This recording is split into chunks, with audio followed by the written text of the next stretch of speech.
Cashflow Diary Podcast, episode 324. Welcome to yet another exciting episode of the Cashflow Diary Podcast, the podcast that teaches you insider tips, tactics, and strategies for creating leverage streams of cash flow into your life. Learn from top-performing entrepreneurs, business owners, investors, and thought leaders from across the globe as they share their secrets to success. Like what you learn on this and other Cashflow Diary podcast episodes? Go to learninvestingnow.com and sign up to receive powerful tips and information that will help you succeed as an entrepreneur and investor. Now, here's your host, investor, entrepreneur, business owner, educator, speaker, author, and master facilitator of Robert Kiyosaki's cash flow game, Jay Massey. All right, ladies and gentlemen, welcome to another episode of the Cashflow Diary Podcast. I'm your host, Jay Massey, and I'm glad that you're here today simply because sometimes you guys say things to me, and I think today's guest is going to completely obliterate this particular excuse. You guys know that we're here to help you build your cash flow, start that business, and make things happen. But occasionally, we'll get an email or one of you says something to me like, hey, Jay, I'm too young to get started. Nobody's going to take me seriously. Why on earth would an investor give me money? Well, I have a feeling that today's guest is going to help you with all of that thought process and more, simply because, well, he's done that, been there, and more importantly, he's doing some amazing things. What's interesting about him is that he's won a number of awards. Right now, we're going to talk about the Forbes 30 Under 30, but at the same time, he's got a new book. He's raised over $32 million. That's a lot of money for business. And he's started something that I think is going to inspire all of you to get up, get out there, and make something happen. Help me welcome Brian Wong. Brian, you there? I'm here. Thanks for having me on board. I'm glad that you are taking the time to be here. So what I'm going to do, Brian, is that we have a standard question I tend to ask everybody the first time that they are here. Are you ready? Sure. So I tend to look at today's entrepreneurs a lot like yesterday's superheroes. So, you know, Batman, Robin, Wonder Woman, Black Widow, whatever. I think entrepreneurs and superheroes have a ton of things in common. Chief among them, occasionally we get dressed up and use our special skills and abilities to service our customers in various ways. Also, like a superhero, an entrepreneur starts somewhere. Superheroes start somewhere. Meaning, before Spider-Man was out there, he was just Peter Parker, right? He was just taking photos, doing his thing. And then one day he discovers he's got this ability from wherever it comes from, and then he goes out there to actually use it. My question to you is that in the same way as the superhero begins their origin story, before all of the awards, before your new book, the cheat code, before being able to start your company, before the VCs, before all the stuff that you've done, who is Brian Wong? Yeah, I was born in Vancouver, Canada, which is a very beautiful town. Most people know it for its natural beauty, but kind of a sleepy town.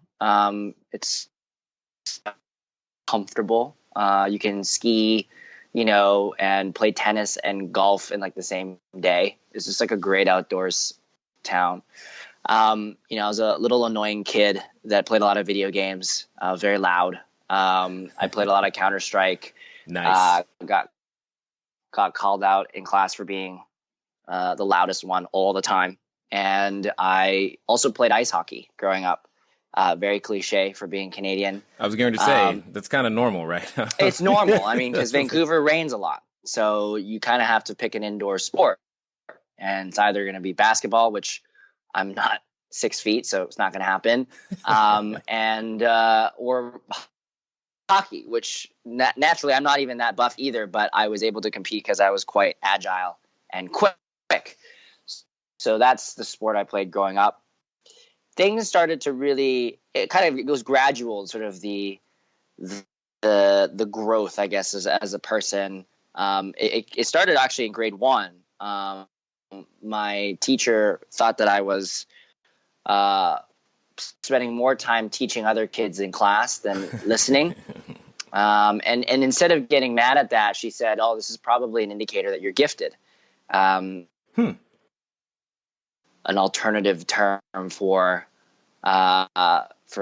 someone who's got an inkling of intelligence, but you're not sure if it's an intelligence in the form of some savant-like or more sort of just pure intellectual horsepower. And so they decided to and had me get my IQ tested and a few other things tested, and they decided to have me skip a grade to grade 3. And then I went through a few more grades, and then grade 6, same thing happened. And I was tested again, and I skipped to grade 8, and then I skipped to grade 10, and then skipped to grade 12. Wow. And then by the time I had finished all of, sort of grade school, I was 13. And so I entered university at the age of 14. So it's video game playing, Photoshop crazy. I love Photoshop, and I loved and I still love it. I actually pirated a copy of it when I was 12. Nice. Started learning it on my own, and actually, what got me into Photoshop was the video games. Oh. So when you play Counter-Strike, the mods. Yes, well, the mods, and you have these clans. And, these clans all have these really fancy sort of insignias and banners when you first join the servers. And my clan was like, dude, you should design this insignia. And I was like, yeah, it'd be really cool. So I got Photoshop, Googled a bunch of tutorials, and boom, here I was. So that's kind of the upbringing. A lot of it, as you will hear, pretty much comes right together and brings us to today and who I am today. So it's really cool to be able to share that stuff. So I guess then if I was to ask you, if you would advocate kids playing video games, your answer is absolutely. Yeah, I think there's obviously a limit. I think for me, I was pretty uncontrollable. My parents had to make sure that I was directing the energy in the right way. But at some point, I was playing like 8 hours a day. I was like the top on 3 servers. It was pretty excessive. It also was an indicator that I had too much time on my hands because school was coming a little bit too easy for me. This is also why skipping grades was a good idea. And in fact, my parents, yes, I am Asian. Yes, my mom is a tire mom. Yes, she has me do a lot of things that most Asian parents do. But she didn't want me to skip grades. In fact, she thought that skipping grades would have an adverse effect on my social development. And to be honest, I'm pretty messed up. So maybe she was right, but I think on the outside I look okay. There it is. I totally understand the interesting thing about your story is that my mom wouldn't let them. I didn't get the privilege of skipping grades. So my mom kept me in the grades that I was supposed to be in. So that's interesting to hear the other side of this exact same thing. So tell us then, we get the background, we understand. How do we go from playing more video games than you probably should, to a business of any kind? How did you get that first taste of understanding what entrepreneurship might be like, or even the desire? Yeah, so it all came from everything I just mentioned. So I'll kind of put together the pieces here. So when I went into university, I knew how to design at that point, right? I learned Photoshop quite extensively. I was kind of designing websites and even things like book reports and science reports and everything that I needed to design for. And I was known as the kid in class with like the slickest stuff, right? It was always super cool looking, right? And honestly helped me get through school. Okay. The content could have been awful, but because the cover of it looked awesome, presentation the teacher counts. just gave me the benefit of absolutely. And that's one of the cheat codes, by the way, is make everything look good and people will pay more attention to it. And it's true. In fact, most human beings are very visually driven. Actually, all human beings are very visually driven. If you have eyes and you look at them and you're like, I want this. If this looks really presentable or well put together, I will give it the light of day, right? So anyways, that being said, So I was in university. I matched with a couple friends who happened to be passionate about web design as well. And there was a catalyst that brought me to actually ended up starting a company with those two. And the way it happened was through hockey. So I actually was playing hockey when I was 16. I broke my knee in an on-ice hit. It was a knee-on-knee hit.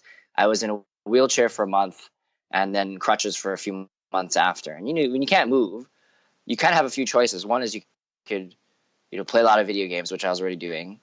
You could watch a lot of porn, which I was already doing, or you could start a company. So I decided to start a company. There you go. So that's honestly how it happened. I decided, because I had nothing else better to do, and I couldn't move. My buddies and I were like, let's just start building websites for people. And at the time, we already knew that there was demand for this, right? So their family, friends, they were like, there's always those kids that that are building sites. And it's like, hey, let's ask Brian and his team, see if they can build us a site. And we started off building sites for I think $500 a pop. And at near the end of the height of the activity, we were building sites for $15K, $20K a pop. It was pretty great to see that grow. And that was my taste of entrepreneurship, because it was kind of the first foray into putting together a team and putting together proposals and servicing clients and dealing with revenues and accounts receivables and payables and just basic things that we really were great. We're almost taking things we learned in the classroom and just doing it that night. It was actually really cool to see. So that was my first taste. No, but just to underscore something, I want to know, at that point, what age were you? I was 16. So okay, 16 good. was when I started my first company. Yeah. I just want to make sure everybody hears that as we go through this. and then I believe it would be 18 to actually sign company papers. And so my dad had signed it for me at the time being. He helped us incorporate. And it was very convenient. My dad happened to be an accountant, had his own accounting firm. So a lot of that was he was also very instrumental in just helping give me the basics. And he was pretty good at maintaining a distance, right? Not being like, you have to do all the things you have to do. He kind of let us figure it out, which is really great. And I appreciate him for that. So I studied business as my undergrad. So I did marketing as my major, which, by the way, just to address all of the misconceptions about marketing, it is an awesome thing to study in university, right? I think in business school, you have a lot of folks that seem to discount marketing. They think it's anyone can do it. And it's true, but anyone can do finance. Anyone can do accounting. Anyone can do real estate. It's great. But marketing, I think, was a great place for me to sort of address my creativity. Because as you remember, I had design in my background. So I really loved the visual component and the communications component of marketing, and then tie it to some core business principles. And all of a sudden, you have this really good combination. So I did that. And then I graduated so I have design in my background. So this is also the other thing that people don't really realize sometimes is I didn't do any engineering, but I learned how to do front-end development on my own. So I learned a bit of CSS and HTML and design. So kind of all of a sudden I had this sort of a builder toolkit, which is another cheat code, by the way. So I'm littering all these cheat codes along the way. The builder toolkit basically means you have to have some type of skill. You just studying business and being good at talking about business is useless. You need to have something that allows you to actually create something, right? You could be even being really good at writing. It could be really good at designing. It could be really good at coding. It could be really good at just something that allows you to produce.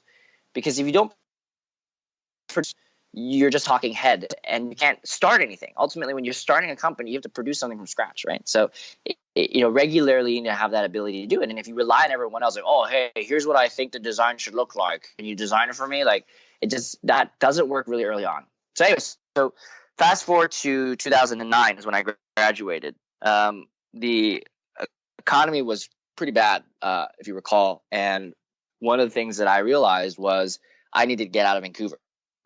Not that I didn't like Canada, it's just that it was the best environment for my interest, right? So if I wanted to be a mining or forestry, and those want to be in mining and forestry. Like Vancouver's a great hub to be in.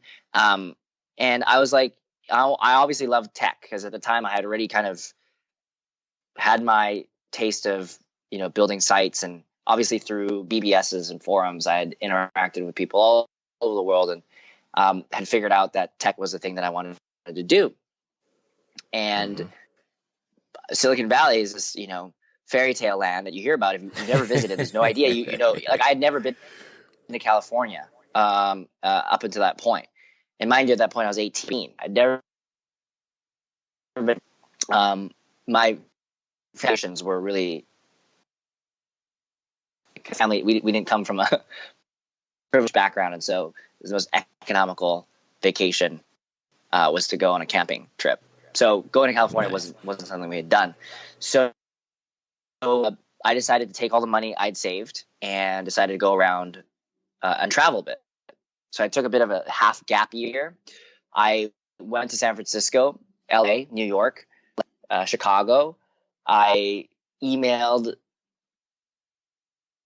people as I could find. These are all cold emails. I had no idea who these people were half the time.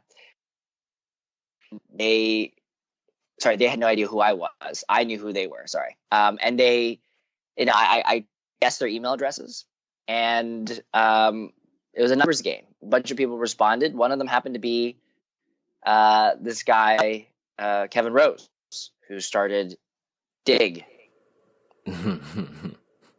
As you may recall, Dig was pretty hot at the time. It was kind of nearing the end, but it was still very hot. And I meet up and tell them about this tool that I had created called Follow Formation that happened to be built on projects as a data set, which was WeFollow, which was this thing that categorized Twitter users by category. And so he introduced me to their head of business development, and then I met up with them for breakfast in San Francisco one day. One thing led to another, and they decided, hey, you should come down and work at Dig. So I got a job at Dig in 2009. I didn't start working until January of 2010 because the visa took that long. In January, I moved down to San Francisco, and I started working at Dig. Now, 5 months later, in May, Dig hit a bit of a snag. Google had changed the algorithm, and Dig lost 16% of its traffic. All of a sudden, they needed to make a very tough decision to cut some staff. And yes, I was at the age of 19 and 5 months into a job. So it wasn't exactly the most ideal situation as well, because my visa. So you can imagine how, all of a sudden, kid packs up and leaves home. It's like, got a big job in the big city. And 5 months later, it's like, oh, no more job. So I was like, screw this, right? I'm going to find another business development job. I started looking around. And at the time, I was also doing a bit of traveling, and I came up with the idea for Kiip. So that's the company I run today. And Kiip was a very simple idea. I looked at people on their phones. They were playing games. And there are these really annoying ads. And I shouldn't even say past tense. It still is a thing. There's still a lot of very annoying ads on your mobile device. And I was like, there has to be a solution to this, because it is a problem. Why are there so many ads that are there that I've never met a normal human being that has ever looked at their phone and gone, ooh, look at this banner ad. I'm so excited to tap on this. Yeah, no, any normal human being would never do that, right? So none that I'm aware of. Exactly. So if you think about it, why is this stuff so ubiquitous if no one wants it? And I quickly realized the reason is because it doesn't matter if the consumer doesn't want it. As long as the advertiser and the publisher wants it, it will always happen. So they didn't have an alternative either. So that's what I set out to do, is create an alternative. And the alternative was, initially the idea was in games you could level up, and instead of an ad, you would get a reward from a brand. Level up in a game and potentially, get a Starbucks latte or something. Yes. And the idea was tie a real reward to a virtual achievement. This is really fun. This is like a bit of a time machine. 6 years later, we're 6 years old now as a company, 100 people, 32 million raised, 20 million revenue. We're still doing the same thing. except we've expanded. So it's not just games, it's other apps. So you could be in a fitness app, you could log a run, and Gatorade could be there. You could be in a to-do list app, cross off a to-do, and the New York Times would be there because you had time to read the newspaper. So here's a free subscription. So there's a lot of it's now moved a lot more into offers and samples, and then digital goods as rewards. But it's a way to engage the consumer in a way that is actually value what they've just done. And the rewards are designed to be serendipitous, so the consumer doesn't expect it. So I started off with that idea with the games only. And the two folks that I brought on as my co-founders, one of them I worked with at surprise, surprise. So there's another cheat code. You find your co-founders with people you've worked with. Mm-hmm. Honestly, the best way, because friends are terrible co-founders. Because at one point you have to make a decision. Hold on, say that again. Somebody who did not hear that, and they need to. Friends are terrible co-founders. The reason, not because they're terrible friends, is because at one point you will, and I mark my words, you will have a decision between your friendship and the business. So you're basically asking to choose between someone's friendship or business at some point. So we want to avoid that, run into that. You don't want to go on the same train tracks as is awesome because they're people who you've produced something with. You know their work ethic. You know how they produce. You know how fast they move. You know how they are directed, and you know what motivates them. So that's who I brought on, and then his really good partner, and they actually started a game together. Ended up being my other co-founders. So three of us started this thing, and we built a prototype. It was a really awful one. It was probably the least functional prototype you could possibly imagine. It was the game that they built, and I designed a terrible version of what a reward game, and they smacked it together in Xcode in like a day. Use this to start pitching. So we went around, and one of them was this VC called True Ventures, who, as you may know, have funded folks like MakerBot and Fitbit, full of pretty well-known startups. And basically a week later, they said, we're interested in investing. I'll invest $300,000, which at the time at 19, I'm like, I'll take it because that's the most money that I've ever seen in my life. And at the time I had like $5,000 in my bank account, and my rent was like, $1,500 a month. So it's like, you can do the math. It's like, okay, let's take it. So we did, and we started building the company. Nice. The rest is, I guess, kind of history. Nice. Now, with all of that being the case, because I just want to make sure that I point out a couple of things and that we talk about them. Because chief among one of the things that you said was your prototype was not the best. And I find that interesting because there's a number of would-be entrepreneurs listening right now who are trying to get things perfect before they start. I would love to hear your thought process on that. One of the most important things that you can do, that I can do, that we can do as entrepreneurs is, start. And often it's starting before you're ready. I know you think, but I don't know this yet, Jay, and I don't have this, and this resource is missing, and okay, that's fine.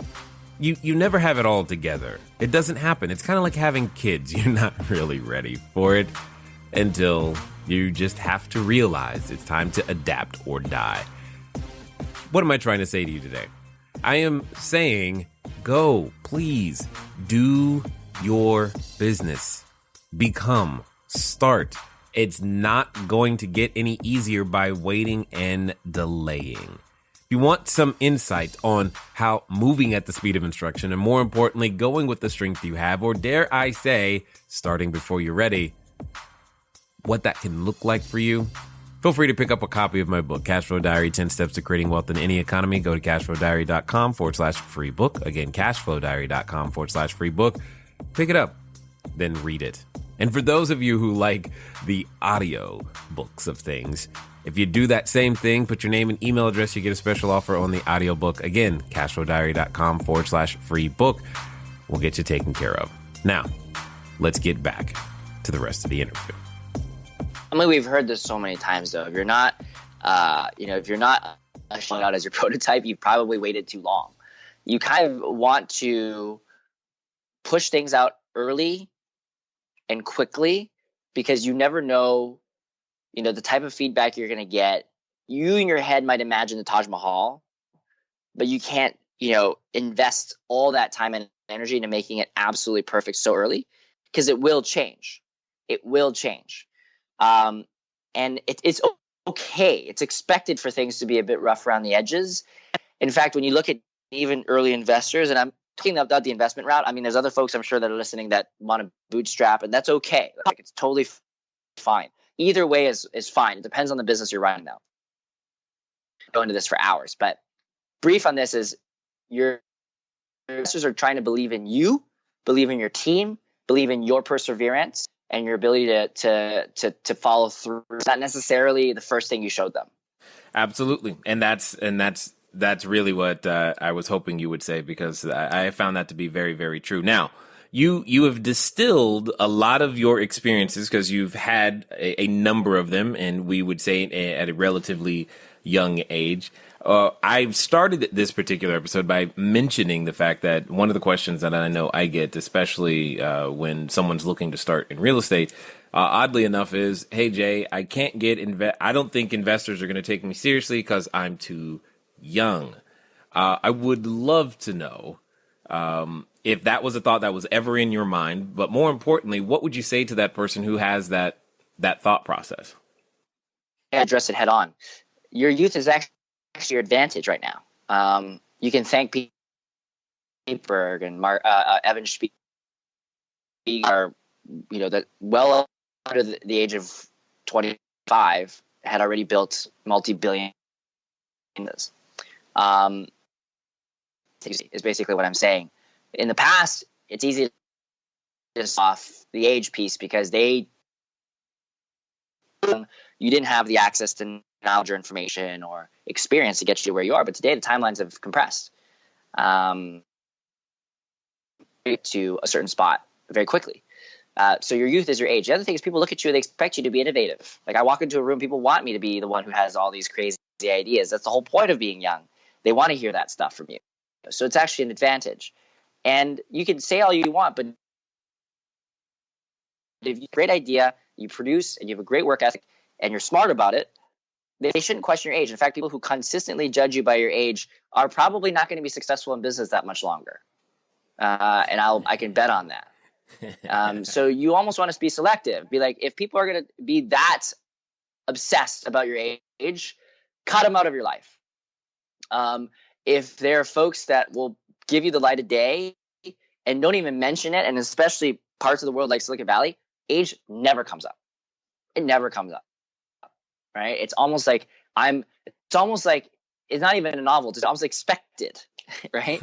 So there's both sides to the equation too. There's a lot of stuff out there that talks about, it's never too late to start as well, right? There are companies that were started when folks were well into their 40s. So it doesn't matter. At the end of the day, age is almost a non-issue. What I would say about age, though, is your mindset. I do want everyone to be young. And it has nothing to do with the number of years you've been on the planet. It has everything to do with how you think about things. Someone once said, you're only old if you think that yesterday was better than today. And you're young if you think that tomorrow will be better than today. And think about guys like Richard Branson. I mean, the dude's like, 70-something now, right? I mean, he's young. Think about his mentality, how he thinks about things. The guy's young, right? And so I think you need to maintain that. If you lose it, you lose your sense of curiosity. You lose your advantage. So being young will always be your advantage. I like that one. I will take that one with me for a very, very long time. Now, you've distilled a lot of your experience down into the book, The Cheat Codes, and it's a collection of, and if I'm not mistaken, 71 cheat codes. You've listed some of them, or as you've been talking, which is great.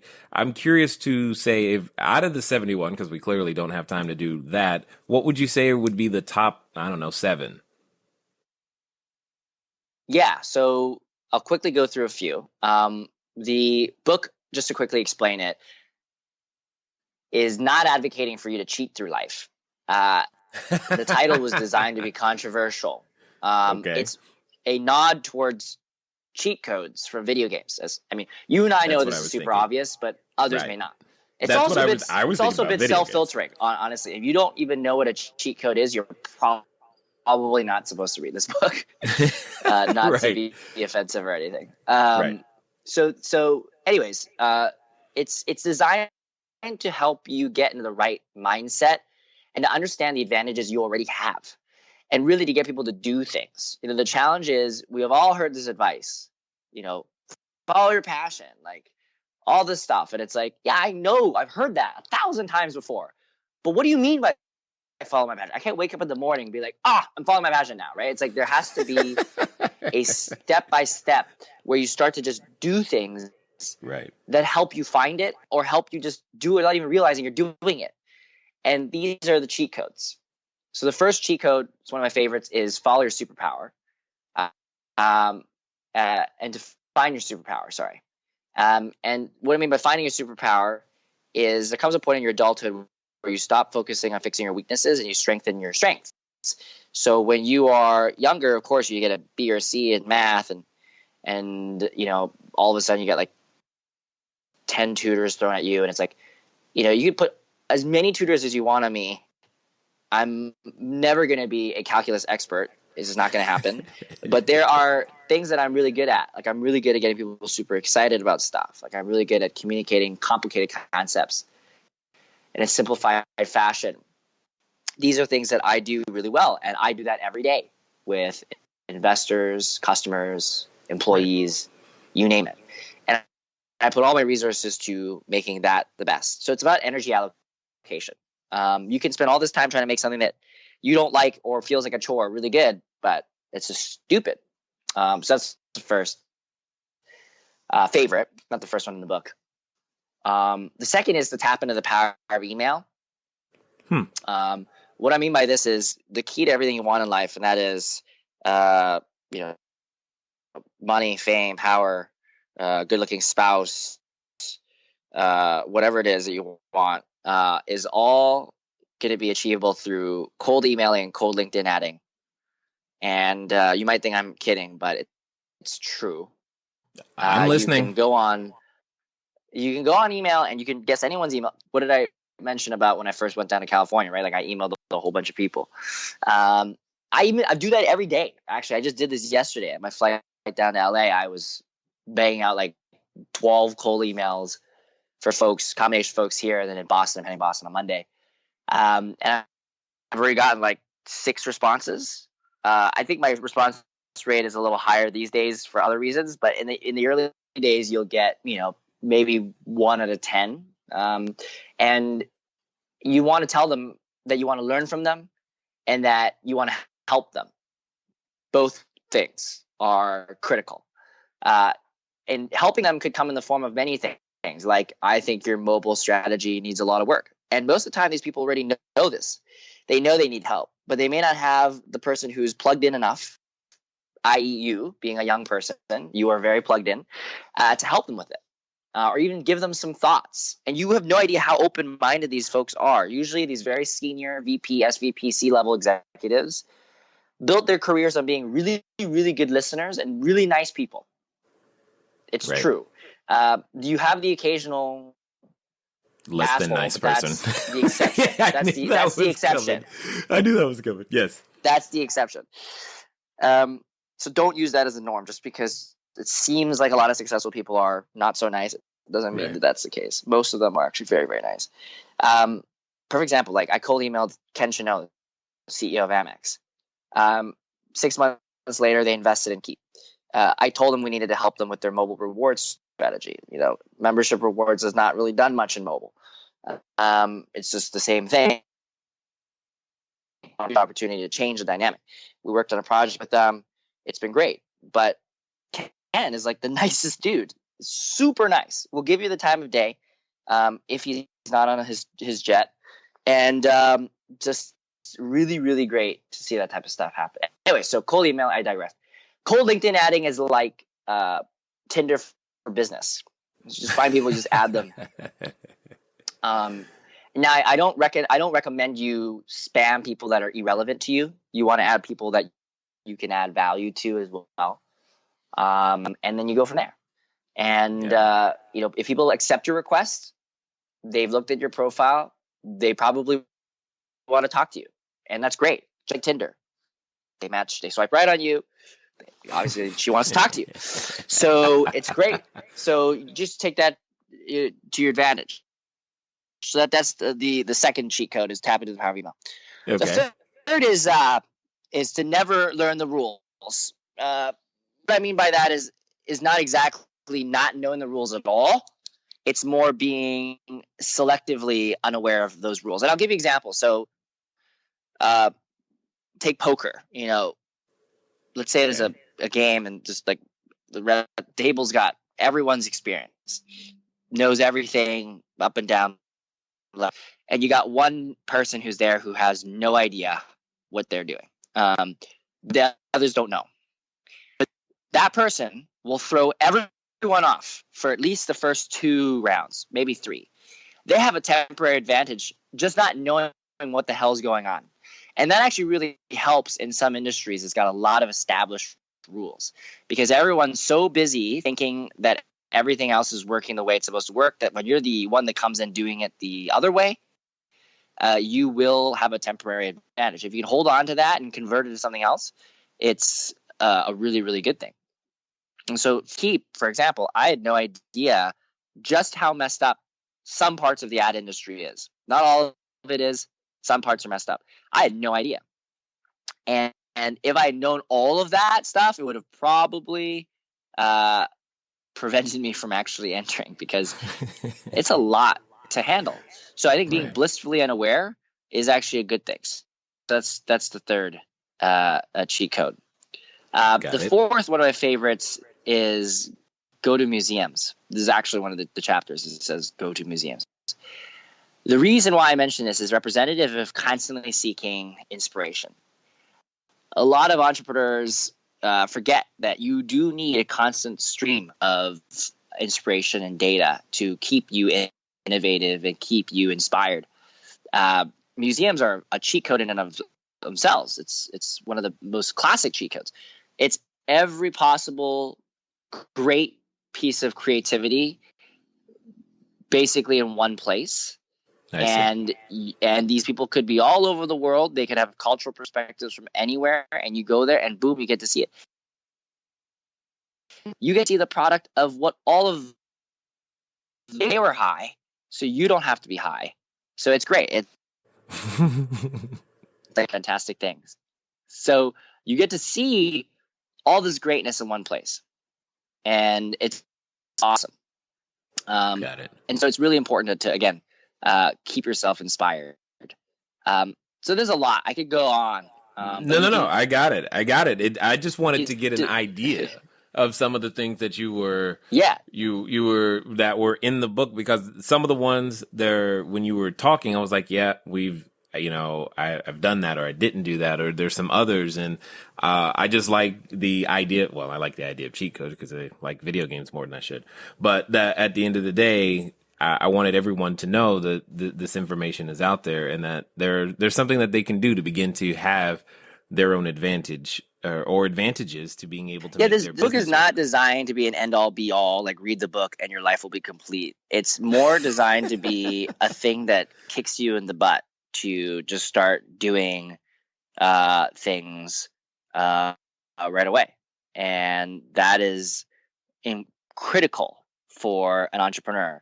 You can't get caught in a pattern of inaction. It's much more dangerous when you're too busy having coffee meetings to ask people if what your idea is great, versus just building it and pushing it out to potential customers, or actually having something to show for it. Indeed. Just go out there and sell it. Love it. Now, let me ask you this question. Many people who have been listening this far probably want to find out more, probably even want to pick up the book. What's going to be the best way for them to find out what you guys are up to at Kiip, or find out what you're up to, or get a copy of the book? Well, it's just at thecheatcodebook.com. And for me, you can find me on all social media. I'm pretty active on Twitter at Brian_Wong, Instagram at Brian Wong, and then you can find me on LinkedIn as well. So don't be afraid to add it. No doubt. Now, as we wind down, I got a question for you, because I think I know, I want to hear what your answer is going to be, because I think it's going to be interesting.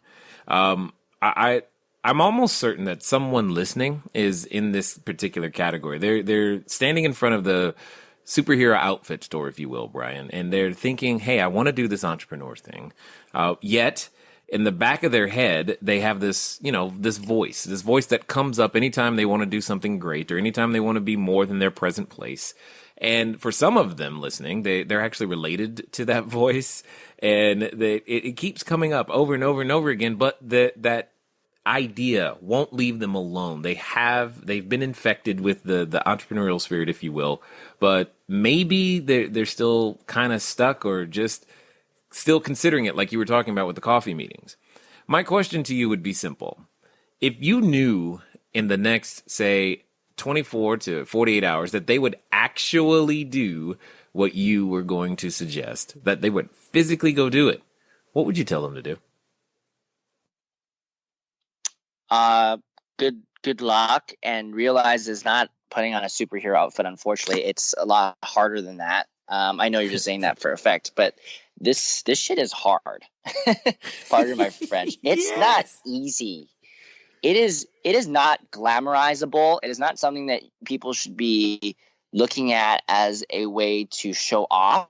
It is honestly, you're asking to beat yourself up, basically. And the thing that everyone goes for is that moment, though. Once you've done something and everything you did was you and your team, and you were responsible for the outcome, and you wouldn't have had anything else, any other way. There are other situations that you work at big companies where an outcome is not you. It's like your boss takes credit for it, and it feels like shit. But when you're your own person and you run your own business, the freedom is immense. But it is the hardest thing you'll ever do. I agree. That's all I'm going to say on that, for sure. Definitely, for sure. Well, here's what I will say. I am definitely glad that you are out there doing what it is that you're doing, and in this case, improving our mobile experience, because annoying ads are, well, still annoying, but who knows? Maybe one day they'll find a way to evolve and disappear completely. But until then, you're going to keep doing what you're doing, and I'm glad you're doing it. I'm glad you've written the book and inspiring individuals to do the exact same thing and go out there and use their superpower, if you will, for the greater good. I definitely appreciate, though, Brian, you taking the time to invest your knowledge and wisdom here with us at the Cashflow Diary. Thank you. All right, ladies and gentlemen, you know what time it is. It's time for you to move at the speed of instruction. What does that mean today? Well, it probably means that you need to go pick up a book, but it definitely means that you need to at least do something. I mean, from a cold email, you could begin doing something. LinkedIn added, you heard so many things that you could do today. You don't have to wait. You don't need permission, but you do need to get started. Ladies and gentlemen, it's been fun talking to you today. I look forward to talking to you soon. Until next time.